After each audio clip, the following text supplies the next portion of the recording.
Mes chers collègues, le droit de pétition auprès du président de l'Assemblée nationale permet à nos concitoyens d'appeler l'attention de notre Assemblée sur un sujet précis, de faire part de leur soutien ou de leur opposition à une forme ou simplement de poser une question à la représentation nationale.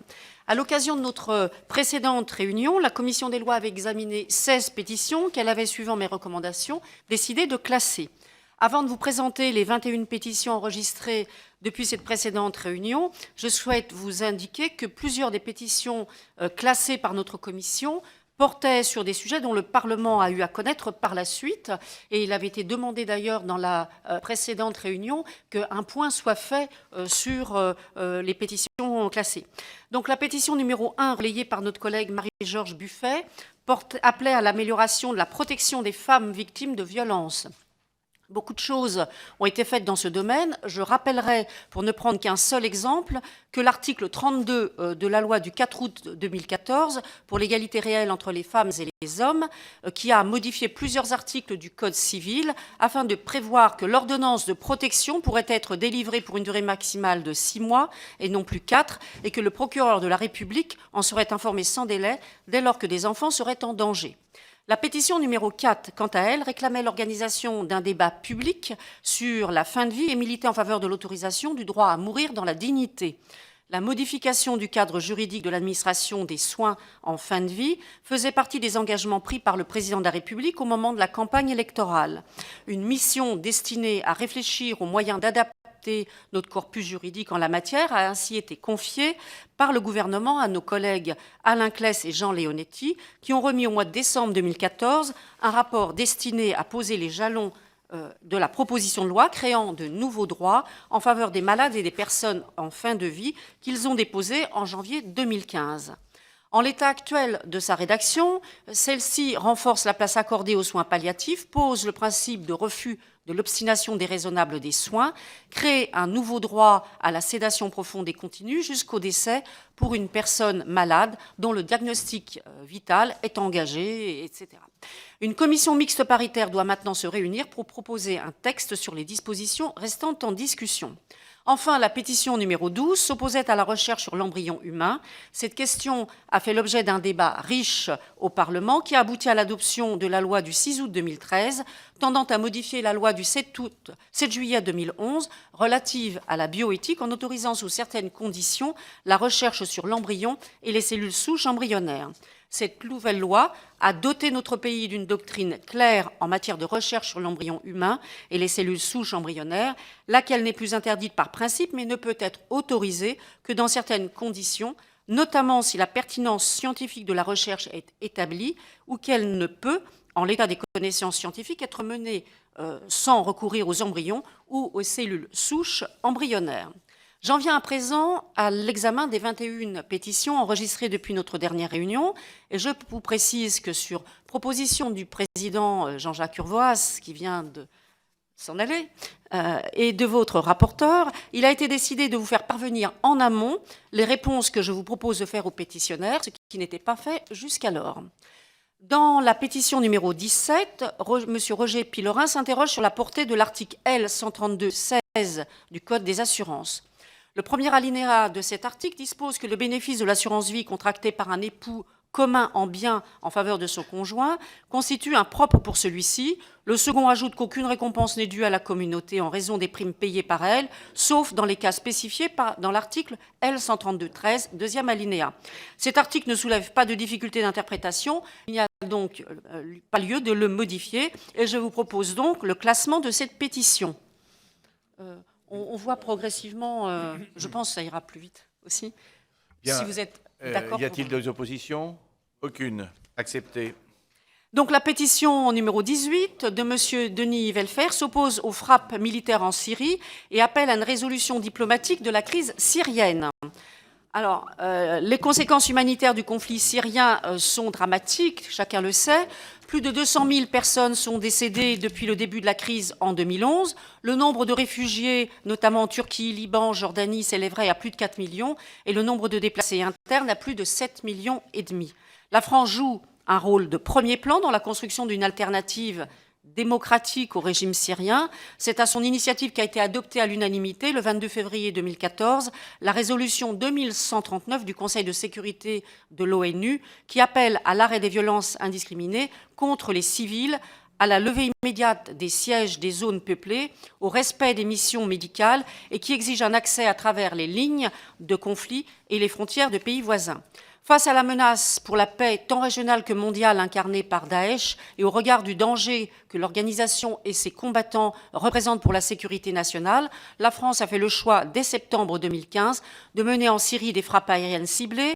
Et à la suite des attentats terroristes du 13 novembre, le président de la République a décidé d'intensifier les opérations de frappe contre Daesh en Syrie et en Irak. Je vous propose donc le classement de cette pétition. Pas d'objection. Dans la pétition numéro 19, M. Bernard Duboulot-Monet, au nom de l'association Oxfam France, demande que 5% de la part d'aide publique au développement en santé soit consacrée à la protection sociale dans le domaine de la santé. La France est l'un des acteurs clés de la communauté internationale en matière de coopération et de développement. En 2013, elle demeurait le 5e contributeur mondial en volume à l'aide publique au développement. Principalement délivrée par le canal multilatéral, l'APD française dans le secteur de la santé a représenté en 2014 près de 10% de l'APD totale, hors annulation des dettes.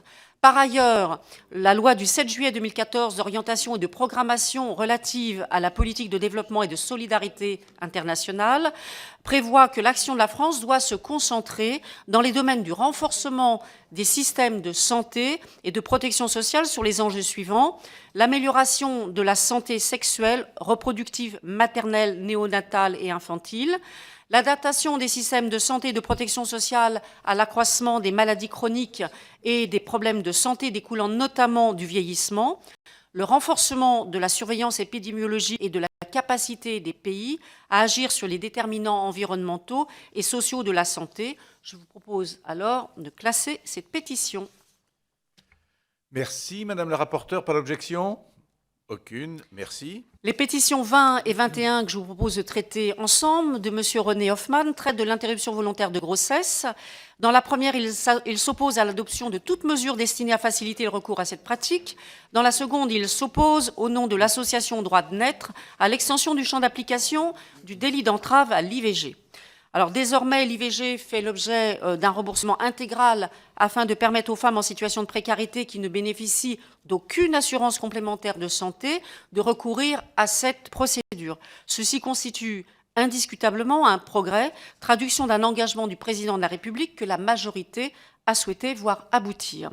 Je rappellerai par ailleurs aux pétitionnaires que la loi du 23 décembre 2013 de financement de la sécurité sociale pour 2014 a instauré un tiers payant pour les consultations et examens biologiques réalisés en vue de la prescription de contraceptifs aux mineurs d'au moins 15 ans. Cette évolution devrait faciliter l'accès des jeunes filles à une contraception régulière et réduire le risque de grossesse non désirée et par voie de conséquence le nombre d'IVG. Par ailleurs, s'agissant de la seconde pétition, l'article 25 de la loi du 4 août 2014 pour l'égalité réelle entre les femmes et les hommes a soumis aux peines sanctionnant le délit d'entrave à l'IVG 2 ans d'emprisonnement et 30 000 € d'amende, le fait d'empêcher ou de tenter d'empêcher une personne de s'informer sur une IVG ou sur les actes préalables à cette procédure. Parce que l'entrave à l'IVG n'est pas acceptable, quelle qu'en soit la forme, cette modification de droit est la bienvenue. En conséquence, je vous propose le classement de ces deux pétitions. Pas d'objection au classement de ces deux pétitions. Parfait, merci. Dans la pétition numéro 22, Madame Catherine Goyard, au nom de l'association Avenir de la Culture, réclame l'abrogation de la loi ouvrant le mariage aux couples de personnes de même sexe et défend le principe d'une clause de conscience pour les mères. À la suite de l'entrée en vigueur de la loi du 17 mai 2013 ouvrant le mariage aux couples de personnes de même sexe, une circulaire du 13 juin 2013 du ministre de l'Intérieur a rappelé qu'un officier d'état civil ne peut refuser de célébrer un mariage que s'il existe une opposition régulièrement formée ou des empêchements à un mariage, ou si les formalités administratives requises par le Code civil n'ont pas été effectuées. En dehors de ces cas, le refus de célébration d'un mariage constitue une voie de fait. Je rappelle que le refus illégal de célébration d'un mariage, notamment si le motif du refus tient à l'orientation sexuelle des époux, est passible de 5 ans d'emprisonnement et de 75 000 € d'amende. J'ajoute que les maires et les adjoints peuvent aussi, sous certaines conditions, faire l'objet de sanctions disciplinaires. Suspension temporaire pour une durée qui ne peut excéder 1 mois par arrêté ministériel motivé ou révocation par un décret motivé pris en Conseil des ministres. Enfin, je voudrais indiquer que le Conseil constitutionnel, saisi d'une question prioritaire de constitutionnalité, s'est prononcé sur le sujet. Je vous propose donc de classer cette pétition, Monsieur le Président. Aucune objection, elles sont classées. La pétition numéro 23 de notre collègue Pierre Morel-L'Huissier appelle l'attention de la Commission sur le danger que représente le loup dans certains départements pour les espèces ovines. Alors, il s'agit d'une question importante à laquelle les pouvoirs publics apportent des réponses concrètes. Je ne m'étendrai pas sur l'état du droit de la protection du loup.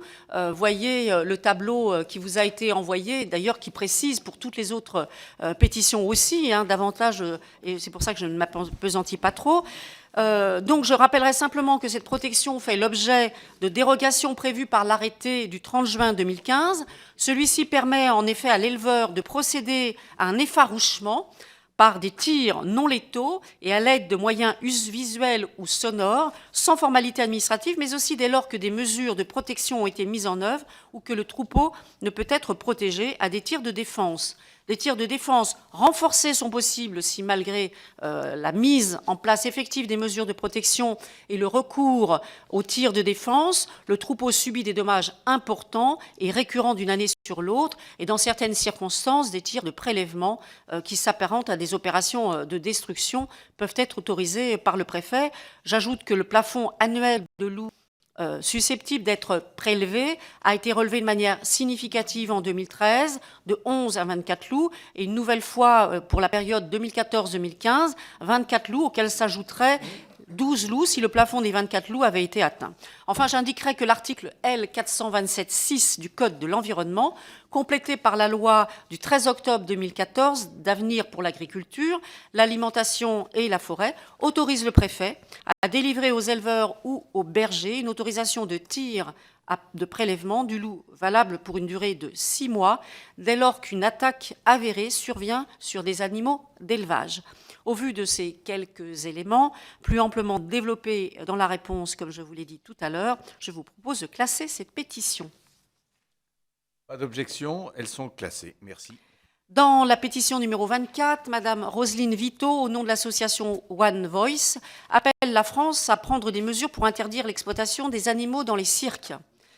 L'utilisation d'animaux dans les cirques fait l'objet d'un encadrement strict, notamment par l'article L. 214-1 du Code rural et de la pêche maritime, qui pose le principe selon lequel tout animal étant un être sensible doit être placé par son propriétaire dans des conditions compatibles avec les impératifs biologiques de son espèce. Les règles relatives à la protection des animaux de cirque sont définies par l'arrêté du 18 mars 2011 qui dresse la liste des espèces susceptibles de participer à ces spectacles, définit les conditions d'hébergement des animaux, organise les modalités de la surveillance sanitaire et des obligations de soins, et je passe d'autres obligations. Enfin, le non-respect des dispositions relatives à l'encadrement des activités de cirque et à la protection des animaux est passible de peine prévue tantôt par la loi, tantôt par le règlement. Je vous propose donc le classement de cette pétition. Pas d'objection, elle est classée. Je vous propose maintenant la proposition numéro 25 de M. Dominique Joron, qui appelle, au nom de l'association Leur vie ne nous appartient pas, à la mise en place d'une société végane dans laquelle toute forme d'exploitation de l'animal serait proscrite. La protection juridique dont les animaux sont l'objet prend plusieurs formes. J'en donnerai 2 exemples. Le premier concerne l'élevage et l'abattage. D'une part, l'article 2 de l'arrêté du 30 mars 2000 dispose que l'élevage, la garde ou la détention d'un animal ne doit entraîner, en fonction de ses caractéristiques génotypiques ou phénotypiques, aucune souffrance évitable, ni aucun effet néfaste sur sa santé.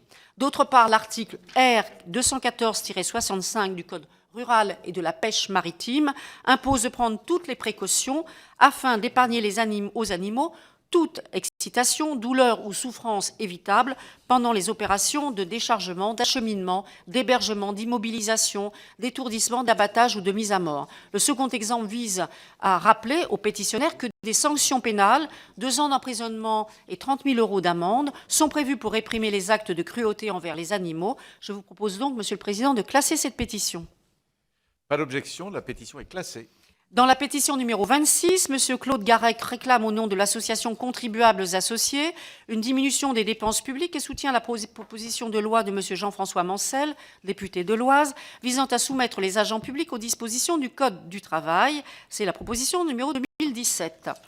Depuis plusieurs années, le gouvernement conduit une politique de redressement des finances publiques. J'en donnerai quelques exemples. Conformément à l'article 5 de la loi du 29 décembre 2014 de programmation des finances publiques pour les années 2014 à 2019, la part de la dépense publique dans le produit intérieur brut devrait être amenée à environ 54,5% hors crédit d'impôt en 2017, contre 56,5% en 2014. Au total, 50 milliards d'euros d'économies sont prévus d'ici 2017. L'ensemble des administrations et des organismes financés par l'État sont associés à l'effort de rétablissement des comptes publics et depuis 2012, des efforts ont été réalisés afin de contenir la progression de la masse salariale des agents de l'État. Sur la période 2014-2017, celle-ci aura augmenté en moyenne de 0,3%. Par ailleurs, pour garantir la soutenabilité de notre système de retraite, les pouvoirs publics ont engagé depuis plusieurs années un processus de rapprochement des régimes dont je dirai quelques mots en réponse aux pétitions 27 et 29.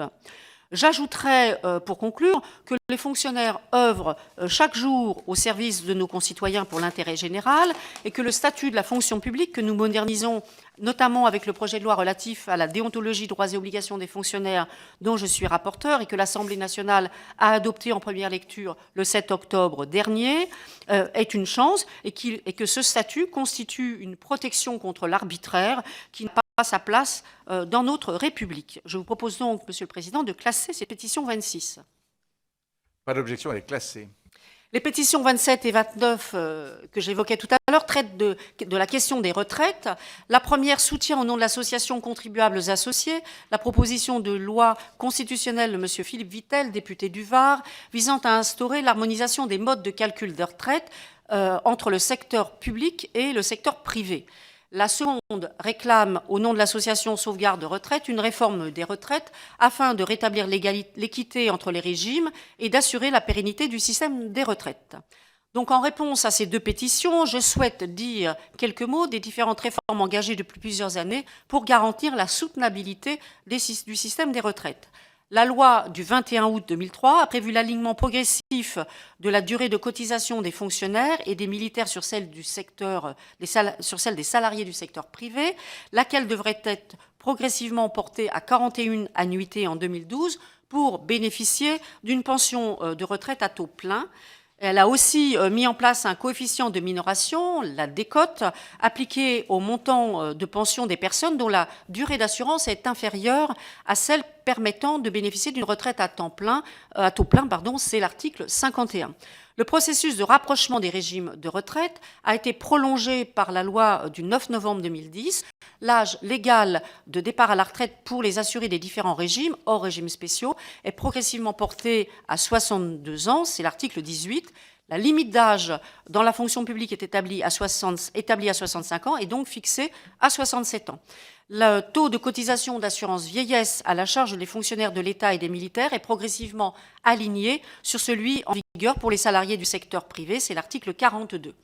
Par ailleurs, la durée de cotisation est portée par l'article 1 du décret du 1er août 2011 à 166 trimestres pour l'ensemble des assurés, hors régimes spéciaux, nés à partir de 1955. Par suite, la loi du 20 janvier 2014, garantissant l'avenir et la justice des systèmes de retraite, a prévu pour que la durée de cotisation nécessaire pour bénéficier d'une pension de retraite à taux plein serait progressivement allongée à 172 trimestres pour les assurés nés à partir du 1er janvier 2013. Les régimes spéciaux sont ainsi concernés par les réformes. Le régime applicable aux assurés de la Banque de France, de la Caisse nationale des industries électriques et gazières, de la Comédie Française, de l'Opéra national de Paris, de la RATP et de la SNCF a été réformé par voie réglementaire en 2008, l'objectif étant de parvenir à l'alignement progressif des dispositions, les dispositions concernant sur celles du régime de la fonction publique. Enfin, la retraite par capitalisation se développe grâce au recours à l'épargne, plan d'épargne retraite populaire et plan d'épargne pour la retraite collective pour les salariés du secteur privé, Caisse nationale de prévoyance de la fonction publique, la Préfonds pour les fonctionnaires. Je tiens à rappeler notre attachement collectif au régime de retraite par répartition qui permet pleinement de faire vivre la solidarité nationale, en l'occurrence intergénérationnelle. Et je vous propose donc en conséquence le classement de ces deux pétitions, Monsieur le Président. Merci, Madame la rapporteure. Ces deux pétitions sont classées. Je dois vous interrompre un instant pour annoncer les résultats du vote sur la nomination de Monsieur Pascal Brice, parce que nous devons les annoncer en même temps que le Sénat. Il y a eu 19 votants, 1 blanc, 18 suffrages exprimés et 18 avis favorables. Tels sont les résultats de la commission des lois de l'Assemblée nationale qui seront agrégés avec ceux du Sénat pour déboucher sur un scrutin définitif.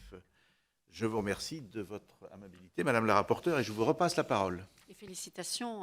Félicitations à Monsieur Brice. Au moins dans le cadre de l'Assemblée nationale. Alors, la pétition numéro 28 de Monsieur Jean-Yves Carlin réclame au nom du mouvement pour une alternative non violente une loi interdisant la publicité destinée aux enfants de moins de 12 ans, ainsi que la participation d'enfants à des messages publicitaires télévisés. La protection des enfants fait dans ce domaine l'objet d'un encadrement très strict. L'article 7 du décret du 27 mars 1992 pose le principe selon lequel la publicité ne doit pas porter un préjudice moral ou physique aux mineurs. C'est pourquoi elle ne peut inciter les mineurs à l'achat d'un produit ou d'un service en exploitant leur inexpérience ou leur crédulité, ou encore présenter sans motif des mineurs en situation dangereuse. En outre, la diffusion des journaux télévisés, des magazines d'actualité, des émissions religieuses ou des émissions pour enfants dont la durée est inférieure à 30 minutes ne peut être interrompue par des messages publicitaires. Le Conseil supérieur de l'audiovisuel a plusieurs fois demandé aux responsables des chaînes de télévision de faire cesser la diffusion de messages publicitaires contrevenant à la réglementation. Enfin, la participation des enfants à des messages publicitaires télévisés est quant à elle strictement encadrée par le Code du travail. Je conclurai en indiquant qu'une proposition de loi relative à la suppression de la publicité commerciale dans les programmes de jeunesse de la télévision publique, numéro 656, a été adoptée par le Sénat en première lecture le 21 octobre 2015. Elle devrait être examinée par l'Assemblée nationale en janvier 2016. Je vous propose donc de classer cette pétition. Pas d'objection, elle est classée, Madame la rapporteure. Dans la pétition numéro 30, Madame Florence Chélan proteste contre la mise en place d'un corridor tarifaire pour le notariat, disposition prévue par le projet de loi pour la croissance et l'activité dans sa rédaction initiale. Cette pétition est devenue sans objet puisque le principe du corridor tarifaire a été abandonné en première lecture par l'Assemblée nationale. Il a été remplacé par un mécanisme prévu à l'article 50 de la loi du 6 août 2015 pour la croissance, l'activité et l'égalité des chances économiques, en vertu duquel les remises peuvent être consenties par les professionnels lorsqu'un tarif est déterminé proportionnellement à la valeur d'un bien ou d'un droit et lorsque l'assiette de ce tarif est supérieure à un seuil défini par un arrêté. Au terme de ce même article, le taux des remises octroyées sera fixe, identique pour tous, et compris dans des limites définies par voie réglementaire. Je vous propose donc de classer cette pétition. Pas d'objection, elle est classée, Madame la rapporteure. Dans la pétition numéro 31, Madame Claire Ferrenbach demande au nom de l'association Oxfam France que les banques et les entreprises se voient assigner des objectifs de réduction de leur consommation d'énergie fossile, ainsi que l'obligation de publier leur empreinte carbone et de mettre fin à leur soutien financier au secteur du charbon. La loi du 17 août 2015 relative à la transition énergétique pour la croissance verte vise à renforcer la lutte contre les émissions de gaz à effet de serre et à promouvoir les énergies renouvelables. Ainsi, les personnes morales de droit privé qui emploient plus de 500 personnes en métropole et plus de 250 personnes en outre-mer et qui ont leur siège en France ou disposent d'un ou plusieurs établissements stables qui n'établiront pas de bilan de leur émission de gaz à effet de serre encourront des amendes proportionnelles à leurs émissions. Par ailleurs, la loi complète l'article L. 533-22-1 du Code monétaire et financier qui oblige les sociétés de gestion de portefeuille à publier les informations relatives à la prise en compte des critères sociaux, environnementaux et de bonne gouvernance dans leur politique d'investissement. Sont désormais concernées notamment les entreprises d'assurance et de réassurance régies par le Code des assurances, les mutuelles ou unions régies par le Code de la mutualité, les institutions de retraite complémentaires régies par le Code de la sécurité sociale, l'institution de retraite complémentaire des agents non titulaires de l'État et des collectivités publiques. Dès l'exercice clos au 31 décembre 2016, ces structures devront faire état dans leur rapport annuel et dans les documents fournis à leurs souscripteurs de moyens mis en œuvre pour contribuer à la transposition énergétique transition énergétique et écologique. Enfin, dans la feuille de route 2015, pour la conférence issue de la conférence environnementale organisée les 27 et 28 novembre 2015, la France a réaffirmé sa volonté de réduire progressivement le soutien aux énergies fossiles dans sa politique de développement et de solidarité internationale. Et conformément à la conférence, à la stratégie climat 2012-2016, elle a d'ores et déjà mis fin au financement par l'Agence française de développement des projets de centrales à charbon non dotés d'un dispositif de captage et de stockage de carbone. Je vous propose donc, Monsieur le Président, de classer cette pétition. Pas d'objection, elle est donc classée, Madame la rapporteure. La pétition numéro 32 de Madame Sonia de Michelis soutient l'adoption de la proposition de loi déposée par Monsieur Bruno Leroux et plusieurs de ses collègues relative au devoir de vigilance des sociétés mères et des entreprises donneuses d'ordre. C'est la proposition 2578. Cette proposition de loi en question s'inscrit dans la droite ligne de la loi du 7 juillet 2014 d'orientation et de programmation relative à la politique de développement et de solidarité internationale.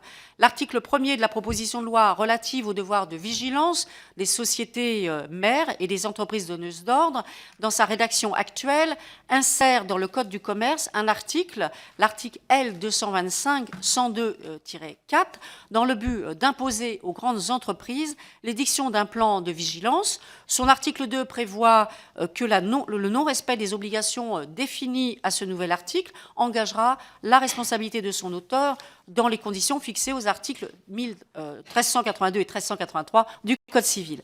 La proposition de loi a été adoptée par l'Assemblée nationale en première lecture le 30 mars 2015, mais n'a pas été adoptée par le Sénat. Toutefois, notre Assemblée pourra examiner le texte en deuxième lecture dès que l'agenda parlementaire permettra son inscription à l'ordre du jour. Donc je vous demande, Monsieur le Président, de classer cette pétition.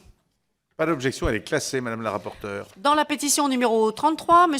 Jean-Paul Mongin demande, au nom de l'association SOS Éducation, l'inscription à l'ordre du jour de notre Assemblée de la proposition de M. Olivier Dassault, député de l'Oise, visant à intégrer un test national de déchiffrage au cours du cycle des apprentissages fondamentaux. C'est la proposition 1684.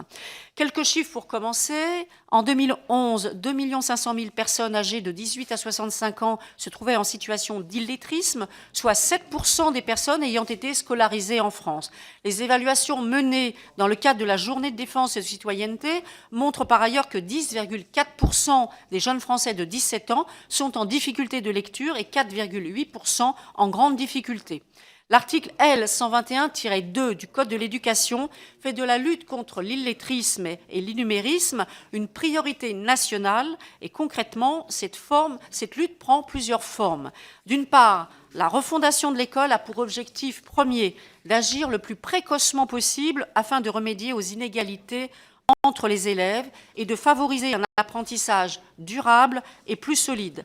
Dans cette perspective, la priorité doit être donnée à l'école primaire, notamment avec le dispositif plus de maîtres que de classes et la scolarisation des enfants de moins de 3 ans dans les secteurs socialement défavorisés. D'autre part, les jeunes âgés de 17 ans et plus qui éprouvent lors de la journée défense et citoyenneté des difficultés de compréhension de l'écrit et de la maîtrise de la lecture bénéficient d'un accompagnement renforcé dans les établissements dont ils dépendent. Enfin, le ministère de l'Éducation nationale, de l'enseignement et de l'enseignement supérieur et de la recherche conduit, dans le cadre de partenariats notamment avec l'Agence nationale de lutte contre l'illettrisme, des actions de formation des adultes. Je vous invite, Monsieur le Président, à classer cette pétition. Pas d'objection, Madame la rapporteure, elle est classée. Dans la pétition numéro 34, Madame Christine Larocque, au nom de l'association A4 France, appelle de ses vœux la réécriture de l'article 689-11 du Code de procédure pénale.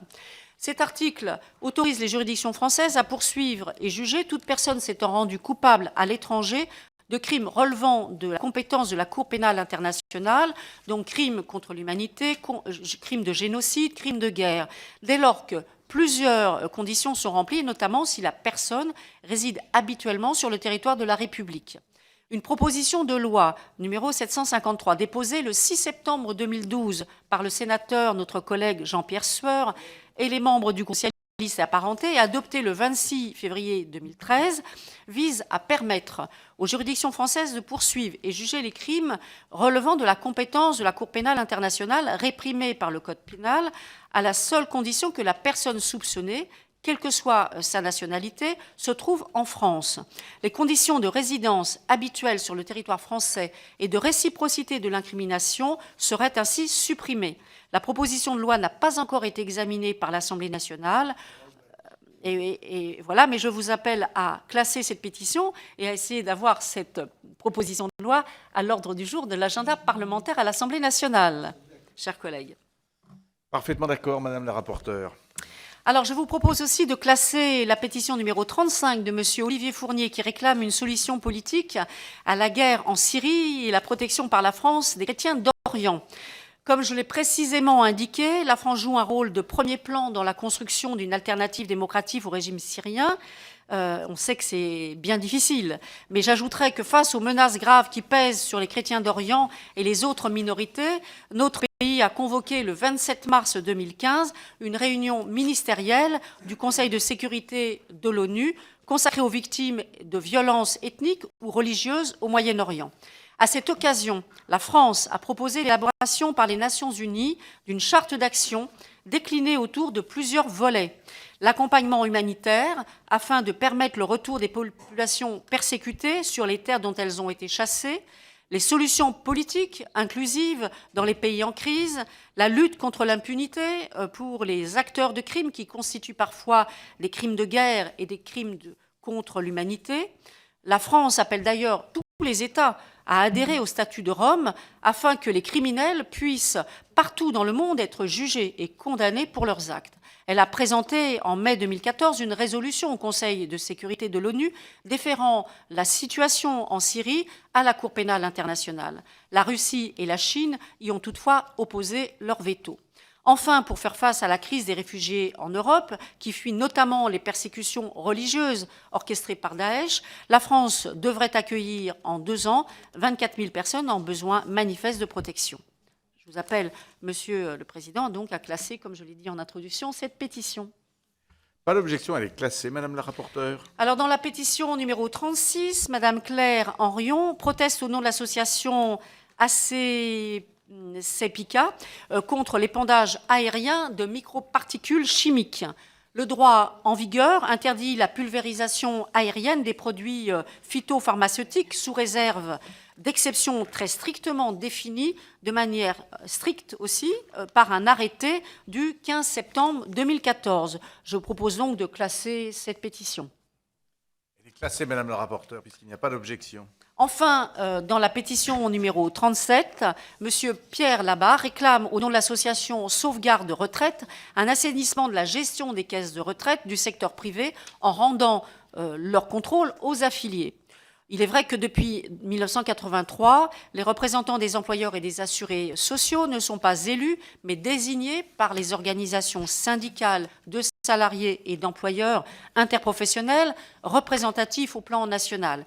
Il n'en reste pas moins que ces représentants contribuent par leur investissement dans le fonctionnement de la branche retraite à la démocratie sociale qui fonde la sécurité sociale. Ils expriment leurs opinions sur les projets de loi ou les textes réglementaires soumis à l'avis du Conseil d'administration de la Caisse nationale d'assurance vieillesse. Ils se prononcent sur la convention d'objectifs et de gestion.